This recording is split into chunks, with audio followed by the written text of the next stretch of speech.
Assalamualaikum warahmatullahi wabarakatuh.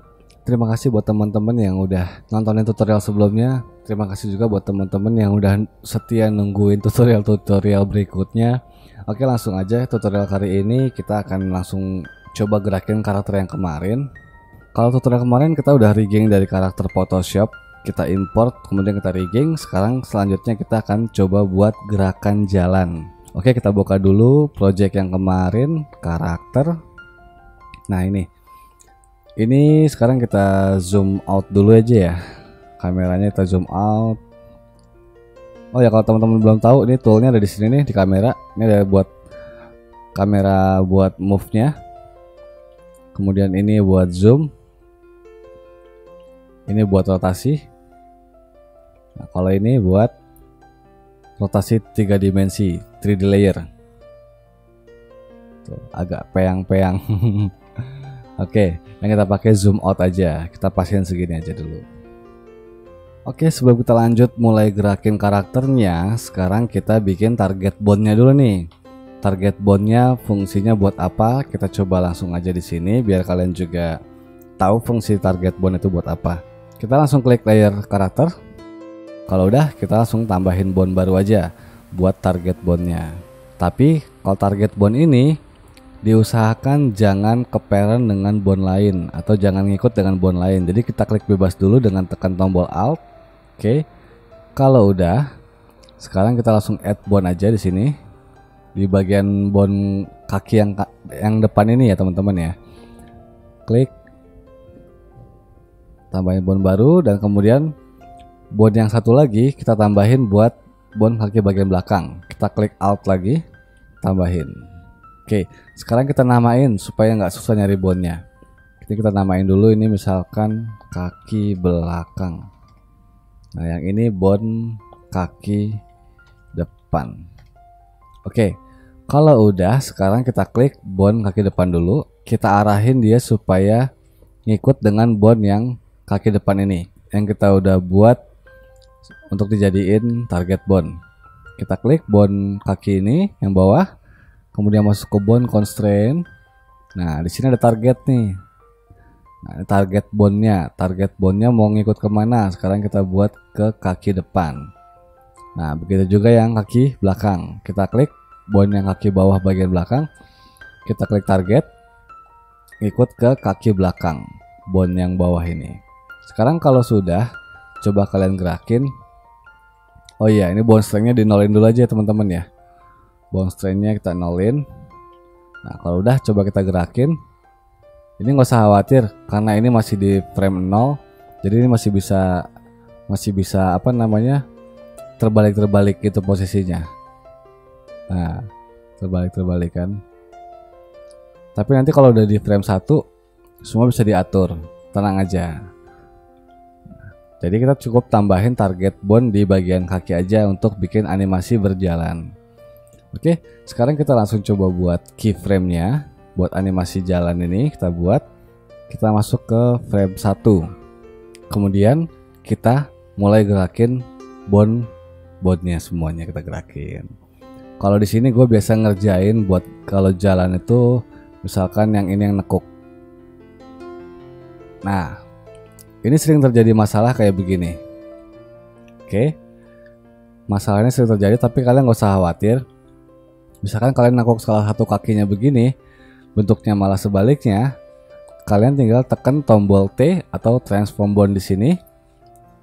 Kalau udah, kalian klik di bagian tengah-tengah bond ini, tinggal kita drag ke arah yang sama. Misalkan dia ke kiri, berarti kita drag ke kiri supaya dia ke arah sebaliknya. Nah, kalau dia ke kanan, kita drag klik ke arah kanan. Nah, dia akan berlawanan dengan bondnya. Jadi nggak perlu khawatir. Nah, sekarang udah normal. Yang satunya, coba. Nah, sama. Kita pakai transform bond. Kita klik bagian tengah-tengahnya ini. Kita drag ke arah sebaliknya. Oke, sudah aman. Sekarang kita coba gerakin. Pertama biasanya gue bikin kayak begini. Ini tegak dulu. Agak tegak, oke. Kemudian biasanya kalau buat kebutuhan jalan tergantung kecepatannya teman-teman ya. Cuma kalau gue biasa pakai 10 frame. Ini kan di frame 1, berarti selanjutnya frame 11. Frame 11 karena 10 frame. Supaya kelipatannya enak 10-10. Oke, yang selanjutnya kita gerakin seperti ini. Kaki yang bawah ini kita ke belakangin, ini kita ke depanin. Ini kita tekuk dikit sepatunya. Oke. Kalau udah, bone masternya kita turunin sedikit. Ini ada yang ketinggalan. Mesti lupa di bagian ini karena ini bagian apa namanya parenting bone-nya teman-teman ya. Gue nggak tahu kenapa gue sering lupa di bagian sini. Mudah-mudahan kalian nggak ada yang kayak gue. Nah, kita langsung klik bone yang ini karena belum keparent dengan bone pinggang. Kita klik P atau reparent bone, arahin dengan pinggang. Pasti gue kalau bikin karakter selalu lupa di bagian itu. Oke, kita mulai lagi ke frame satunya. Sekarang kita mulai tekuk lagi. Ini terjadi lagi kayak begini karena tadi udah dihapus ya, keyframe-nya sudah dihapus semua. Oke, frame 1 gue bikin begini biar lebih luwes, biar lebih halus. Oke, kemudian ke frame 11, 10 frame ya. Di sini kita bikin 10 frame. Frame 11 ini kita ke belakangin kayak tadi. Ini kita ke depanin. Nah, kita turunin. Oh, yang ini belum ditekuk nih ya, lupa. Tekuk dulu. Oke. Nah, ini kita turunin dikit kayaknya nih. Oke, ini kita tekuk sepatunya. Ini dipas-pasin aja teman-teman ya, tapi kira-kira gerakannya kayak gitu. Pertama yang ini yang ngangkat, ini yang ngangkat, ini yang di bawah. Oke, selanjutnya badannya kita agak maju dikit, kepalanya kita tegakin.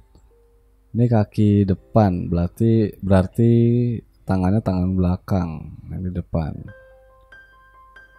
Oke, coba. Oke, mantap.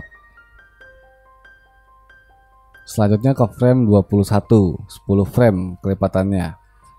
Yang ini kita copy aja, kita select aja bone bagian atas ini, keyframe bagian atas, sorry. Yang putih ini kita Ctrl+C, lalu Ctrl+V. Sekarang kita balik posisinya. Yang ini jadi di bawah, dan yang ini jadi di atas. Tangannya biarin aja, yang lainnya biarin aja. Sekarang kita coba lagi. Oke.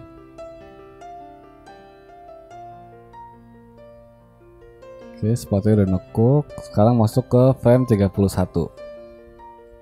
Frame 31 sekarang, oh ini tahu, sesuai dikit deh. Nah. Oke, frame 31 kita copy lagi dari yang tengah sini. Kita select Ctrl+C, Ctrl+V, kemudian kita balik posisinya. Ini jadi di depan, ini jadi di belakang. Dan sepatunya kita tekuk, ini kita lurusin lagi. Tangannya kita balik. Di depan, ini di belakang. Oke, coba. Oke. Udah jalan teman-teman ya. Nah, keyframe terakhir di keyframe 41 kita salin dari yang pertama lagi supaya posisinya nanti ngeloop, muter terus. Oke teman-teman, nah sekarang kita select keyframe pertama ini, kita select semuanya, kita Ctrl+C, lalu kita paste di frame nomor 41, kita paste. Nah, coba kita play. Sekarang keyframe yang paling terakhir kita rubah interpolationnya menjadi cycle. Kalau ini kalian belum muncul, kalian bisa munculin di window, kemudian pilih keyframe. Nah itu buat munculin keyframe-nya, pengaturan keyframe. Nah, oke, kita select semua keyframe-nya, kemudian interpolationnya kita rubah menjadi cycle. Dan semua keyframe yang sebelumnya kita rubah jadi linear. Tujuannya kenapa? Kenapa harus pakai linear? Nanti kita lihat perbedaannya. Kita kalau smooth, gerakannya akan halus. Nah, oke, jadi ini kita buat aja linear. Kita select semua keyframe sebelumnya. Interpolasinya kita rubah jadi linear. Nah, di keyframe yang paling terakhir tadi, ini kan absolutnya 1 ya, artinya dia balik ke frame 1. Sedangkan frame 1 dan frame 41 ini kan sama. Supaya nggak ada pengulangan gambar, coba kita play dulu ya. Pasti nanti akan ada kayak nunggunya dia 1 frame. Coba kita play. Nah, agak patah jadinya kan. Supaya dia nggak ada nunggu 1 frame, jadi ini kita buat aja langsung ke frame berikutnya, yaitu frame 2. Karena frame 1 dan 41 ini sama framenya, keyframe-nya sama, jadi kita langsung masuk ke frame absolute-nya, kita ganti 2 supaya dia ke frame 2. Kalau misalkan teman-teman ngebuat jalannya ada di frame 125, ya berarti masuknya ke 126. Pokoknya 1 frame setelahnya ya teman-teman ya. Sekarang kita coba play. Oke, dia sudah berjalan.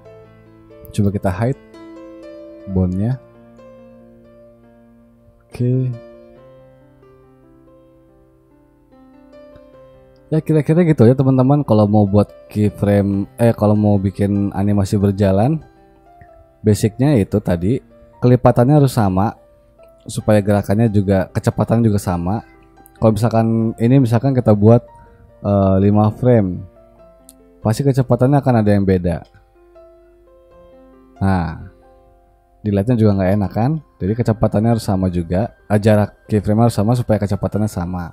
Kalau 10 frame, 10 frame lagi, 10 frame lagi, dan 10 frame lagi. Kalau mau lebih lambat tinggal tambahin aja, misalkan mau 15 frame, kita buat 15 frame. 31, 46, dan 61. Nah, ini lebih lambat lagi nih. Tuh gerakannya. Oke, kira-kira segini dulu teman-teman tutorial buat animasi berjalan ini. Selanjutnya kita akan bikin animasi berlari. Jadi berlari itu sebenarnya metodenya hampir sama kayak berjalan ini ya teman-teman ya. Cuma bedanya lebih cepat dan gerakannya memang sedikit berbeda. Kira-kira itu aja. Mungkin segini dulu tutorial kali ini. Terima kasih buat kalian yang sudah nonton. Terima kasih banyak buat kalian yang udah ngikutin tutorial-tutorial yang ada di channel ini. Sampai jumpa lagi di tutorial berikutnya. Wassalamualaikum warahmatullahi wabarakatuh.